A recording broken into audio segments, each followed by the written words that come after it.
తెలంగాణ రాష్ట్రంలో పవన్ కళ్యాణ్ గారు జనసేన పార్టీ మొదటిసారి పోటీ చేస్తలేరు. పోయిన ఎన్నికల్లో కూడా మాతో కలిసి తెలంగాణ రాష్ట్ర శాసనసభకు జరిగిన ఎన్నికల లోపల పవన్ కళ్యాణ్ గారి జనసేన పార్టీ 2023 నవంబర్ డిసెంబర్ లో జరిగినటువంటి రాష్ట్ర శాసనసభకు జరిగిన ఎన్నికల్లో కూడా పవన్ కళ్యాణ్ గారు మాతో కలిసి పోటీ చేస్తున్నారు.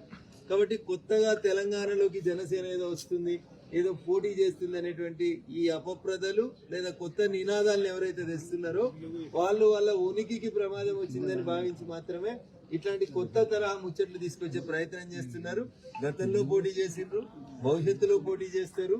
ఈ దేశంలో ఎన్నికల సంఘం చేత గుర్తింపు పొందినటువంటి ఏ రాజకీయ పార్టీ అయినా దేశంలో ఉన్నటువంటి ఏ కార్నర్ లోనైనా పోటీ చేసేటువంటి అవకాశం ఉంది.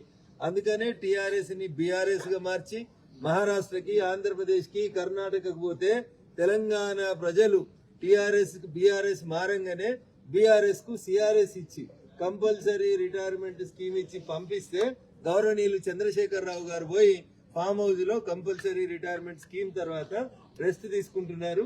నేను మా ఈపీఎఫ్ కమిషనర్ రమేష్ గారికి రిక్వెస్ట్ చేస్తా ఉన్నా, వారికి కూడా ఏమైనా పెన్షన్ వచ్చే కార్యక్రమం ఉంటే ఇప్పించవలసిందిగా కోరుతా ఉన్నాను. Because is also public servant కాబట్టి రిటైర్మెంట్ ఇచ్చి వారికి కూడా ఈపీఎఫ్ కమిషనర్ గారు పెన్షన్ ఇస్తే బాగుంటుందని నేను సూచిస్తాను. అంటే దేవుడి పేరు చెప్పి ఓట్లు అడగడమే బీజేపీ ప్రతిసారి చేస్తుంది, ఏం అభివృద్ధి చేసింది లేదు.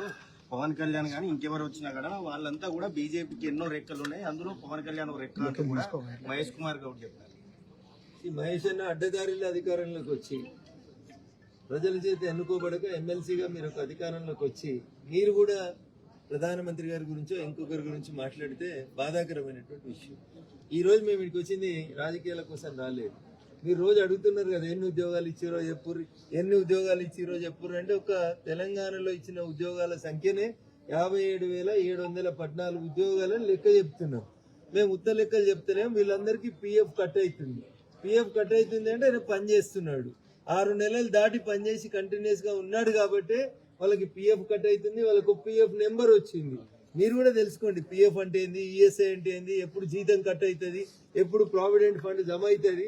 మీకు తెలిసేది 1వ తారీఖు జీతాలు ఇచ్చడే తెలియదు మీకు. ఎంప్లాయీ ప్రభుత్వ ఉద్యోగులు చేసుకున్న పిఎఫ్ సొమ్మునే రిటైర్డ్ అయినాక 3 ఏళ్ల దాకా ఇయ్యని కాంగ్రెస్ పార్టీకి పిఎఫ్ అంటే ఏందో ఈఎస్ఐ అంటే ఏందో తెలుస్తుందని నేను అనుకుంటలేను. ఈ రోజు మేము ఇక్కడ రాజకీయ కార్యక్రమం పెట్టలేదు, పవన్ కళ్యాణ్ గారి కోసమో ఎల్ఐ కోసమో మల్లయ్య కోసం పెట్టలేదు. పనిచేస్తున్నటువంటి కార్మికులకి ఈపీఎఫ్ ద్వారా జరుగుతున్నటువంటి లాభాలను ఎక్స్ప్లెయిన్ చేయడానికి పెట్టినాం. కళ్ళుండి చూడలేని కబోది ఎవరైనా మాట్లాడితే అది మహేష్ కుమార్ గౌడ్ గారైనా ఇంకొకటైనా వారి విజ్ఞతకే వదిలేస్తారు. అంటే వాళ్ళు అంటే దీంట్లో ఏంటంటే పవన్ కళ్యాణ్ అనే వ్యక్తి బీజేపీ పగిలిన బాణంగా ఇండైరెక్ట్ గా చెప్తున్నారు. సో ఎందుకంత భయపడతా ఉన్నారు? పవన్ కళ్యాణ్ గారు పోయిన ఎన్నికల లోపల కూడా జనసేన పార్టీ పేరు మీద మాతో కలిసి పోటీ చేసినారు. 24 ఎలక్షన్స్ 23 నవంబర్ డిసెంబర్ లో జరిగిన ఎన్నికలలో పోటీ చేస్తున్నారు. వారు ఇంత టెన్షన్ పడాల్సినటువంటి అవసరం ఏముంది? ఎన్నికలు ఇంకా చాలా దూరం ఉన్నాయి. సగం రోజులే అయినాయి తెలంగాణ రాష్ట్ర ప్రభుత్వానికి. ఇంకా సగం రోజులు మీరు పనిచేసి మీరు నిరూపించుకోండి. భారత ప్రభుత్వానికి ఇంకా 3 సంవత్సరాల సమయం ఉంది. ఎలక్షన్ చాలా దూరంలో ఉన్నాయి. అంత తొందరపడి బాధపడాల్సినటువంటి అవసరం, టెన్షన్ పడాల్సినటువంటి అవసరం కాంగ్రెస్ పార్టీకి ఏందో నాకైతే అర్థమైతే లేదు. ఒక్కొక్క రాష్ట్రంలో అధికారం పోగొట్టుకుంటూనే వస్తూ కూడా ఇంకా ఆవేశపడడం అనేది కాంగ్రెస్ కు సరి అయింది కాదు. ఎక్కడ తప్పు జరుగుతుందో తెలుసుకొని పనిచేస్తే ప్రజలు ఏమైనా 4 ఓట్లు వేస్తారనేది కాంగ్రెస్ మిత్రులు గ్రహించాలి. ఏపీ తరహాలో ఇక్కడ తెలంగాణలో కూడా బీజేపీ జనసేన కూటమి పోటీ ఉంటుంది. భారతీయ జనతా పార్టీ ఎన్నికలు వచ్చినటువంటి 6 నెలల ముందు 6 నెలల దాకానే ఎన్నికల గురించి, ఓట్ల గురించి మాట్లాడుకుంటా ఉన్నా. మిగతా రోజులలో పేదల సంక్షేమం, అభివృద్ధి, వికసిత భారత్ వైపు నరేంద్ర మోడీ గారి ఆలోచనలు, ఈ దేశాన్ని ముందుకెట్లా తీసుకుపోవాలనేటువంటి ఆలోచనలు నడుస్తూ ఉంటాయి. కాంగ్రెస్ పార్టీకి పొద్దున్న లేస్తే ఎన్నికలు, ఎలక్షన్లు, కలెక్షన్లు తప్ప ఇంకోటి తెలియని party Congress party. So we are not like that. మేము ఈ దేశంలో మాకు ప్రజలు 5 సంవత్సరాలకు అవకాశం ఇచ్చినారు. 3వసారి ప్రధానమంత్రిగా నరేంద్ర మోడీ గారు గెలిచినారు. ఈ 5 ఏళ్లలో ప్రజలకి ఎట్లా సేవ చేయాలి, మళ్ళీ 4వసారి అధికారంలోకి రావాలంటే ప్రజల మన్ననలు ఎట్లా పొందాలని మాకు ఆలోచనలు ఉంటాయి తప్ప కాంగ్రెస్ పార్టీ లాగా ఎప్పుడు విచ్ఛిన్నము, ద్రోహము, మోసము ఇట్లాంటి ఆలోచన మా డిక్షనరీలో ఎప్పుడు లేదు. పవన్ కళ్యాణ్ గారు కమల్ కళ్యాణ్ అంటున్నారు. పవన్ కళ్యాణ్ గారు ఎవరు అవునన్నా కాదన్నా is part and parcel of NDA.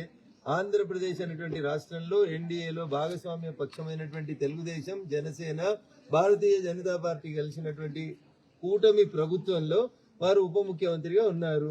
ఇంకా కొత్తగా ఇలా మాట్లాడుకోవాల్సింది ఏముంది? వీళ్ళకి కనబడతలేదా ఏంది? కాంగ్రెస్ ఆడ కూడా పోటీ చేసింది కదా, మీరు జాతీయ పార్టీ కదా, అప్పుడు కూడా మేము ఎన్డీఏ కూటమిలోనే ఉన్నాం కదా, మరి కొత్తగా అడగాల్సింది ఏముంది? తమిళనాడులో కూడా ఎలక్షన్ క్యాంపెయిన్ చేయడానికి ఎన్డీఏ తరఫున పవన్ కళ్యాణ్ గారు కూడా వెళ్ళినారు. మాట్లాడితే పవన్ కళ్యాణ్ ఎందుకంత భయపడుతున్నారు పవన్ కళ్యాణ్ గారి పేరు చెప్తే? కాబట్టి ఎన్నికలలో ఎవరికైనా పోటీ చేసే అవకాశం ఉంది, ఓపికగా ఉండండి.